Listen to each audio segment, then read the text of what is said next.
Un moment d'atenció, per favor. Ja podeu llevar-se les ulleres. Sí, les ulleres. Toix, per favor. Molt bé, gràcies. Moltes gràcies. Aquesta imatge ja la podem veure bé.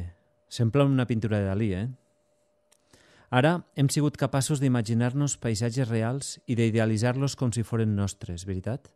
Efectivament, però a aquestes altures ja sabem que són muntatges fets amb diversos menjars. És ben cert, encara que això passa a un segon pla i estem convençuts que és el mar el que hem vist. I casa nostra? El que diu casa diu el poble on habitem, la nostra ciutat, per exemple. L'hem imaginada així alguna vegada? Hem idealitzat la nostra ciutat alguna vegada? Si és tan fàcil elogiar llocs ordenats allà on anem, per què no mantenim aquest mateix esperit viatger als nostres indrets?